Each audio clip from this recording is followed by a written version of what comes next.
ciidanka madaxweynihii hore ee dowlad goboleedka Koonfur Galbeed Cabdicasiis Xasan Maxamed Laftagareen ayaa gudaha u soo galay magaalada Baydhabo ee gobolka Bay waxayna qabteen askar sida maxaabiis ay soo bandhigeen ay ku sheegeen dagaal culus ayaa ka qarxay bartamaha magaalada Baydhabo waliba madaxtooyada qaybo kamid ah ayay ku soo dhawaadeen saldhigyadii qaybahoodiina waa la wareegeen waxaana wararku ay leeyihiin garoonka shaati gaduud ee Baydhabo ayay suuragal tahay inay qabsadaan qaar kamid ah maxaabiistii ay qabteen ayaa nala hadlay faahfaahintooda iyo cadeymo buuxa ayaana ku hayaa saddex qori waataan oo inta taalo saddexda qori hal anaa iska leh lamada kale waa laga roori banaanka laga soo qaaday Cabdicasiis markii uu suroogi mishaar ninka dambooy kadib kis mishaar noo gohi askarta kale lama dhaawac naqatay garas mad isgow dhaawac naqadeen inta kale dhimasho laan ku tabe Cabdicasiis markii uu suroogi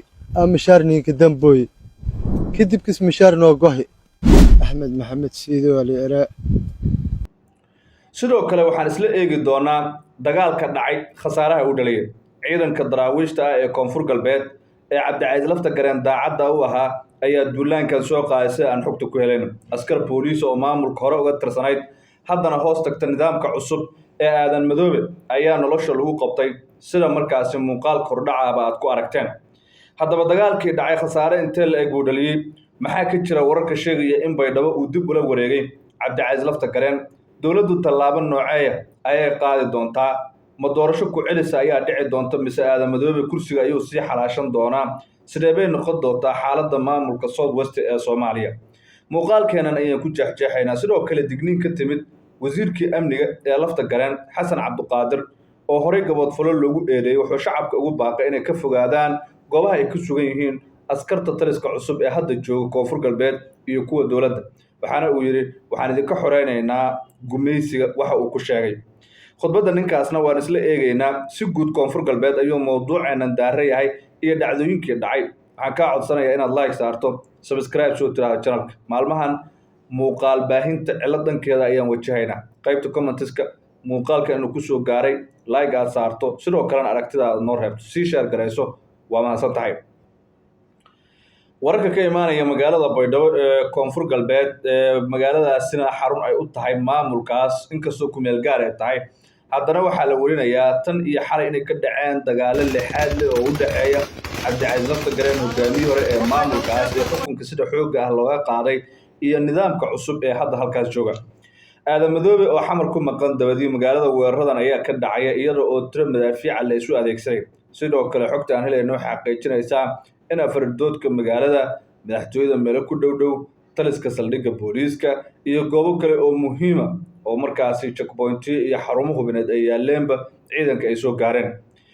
weerarka wuxuu ahaa mid habeenbar ay soo qaadeen oo daryanka rasaasta ayaa la maqlayay iyadoo shacabkuna ay soo food saartay cabsi xoog leh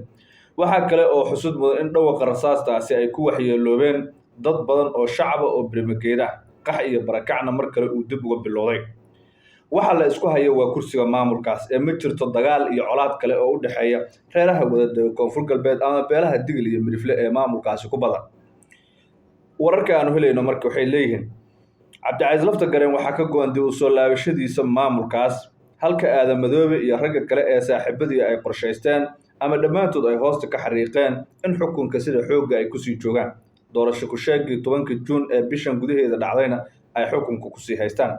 maxaa u dhaxeeya doorashadii 30 March ee sanadkan lagu doortay Cabdicasiis Laftagareen iyo 10 Juun ee isla sanadan lagu doortay aadan madoobe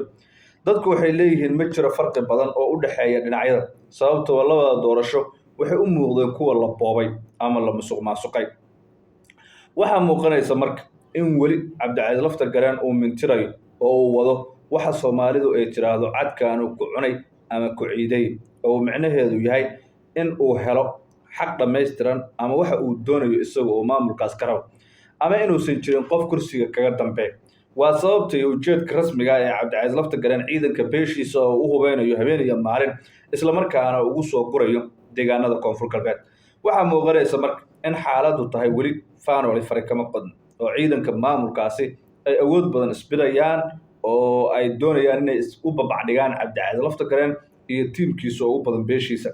halka lafta gareena isaguna uu awood dheeriya raadinayo isla markaana xitaa dalalka dariska ah qaarkood uu ka helayo garab inkastoo aan xaqiijin rasmi ah weli aanan heli karin.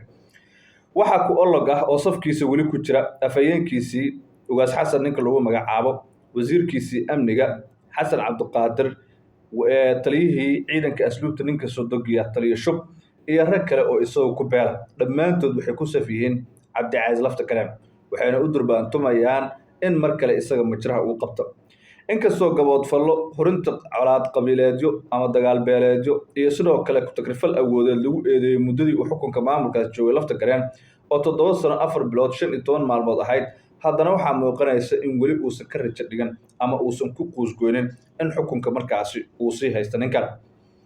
waxaa muuqanaysa marka in xaaladdu tahay mid adag, isla markaana maamulka ay ka dhacayaan dagaallo, inkastoo dagaaladii hore kuwan aysan la mid ahayn. March ilaa iyo April dagaalo lixaad leh ayaa dhacay oo gebi ahaan magaalada looga barakacay, laakiin bishan June aan ku jirno dagaalada goosgoos ayay ahaayeen marka laga reebo shalay ilaa iyo maantadan oo kula hadlayo oo magaalada Baydhabo ee gobolka Bay ay martigelisay dagaalo lixaad leh. ma laga yaabaa cabdicasiis lafta gareen in mar kale xoog ugu soo laabto kursiga? Aadan Madoobe ma yahay nin xijisan kara kursigiisa?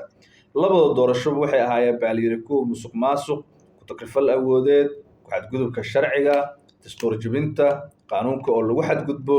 iyo qiyamka oo hoos loo dhigo ayay ka wada sinaayeen baalyiri. tii dhacday March weliba waxaa loo garaabay tii lafta gareen oo la yiri nin dagaal uu ku socdo oo duulaan lagu soo yahay oo buur hakaba ciidankii ka soo baxay ay soo dhaafeen Daynunay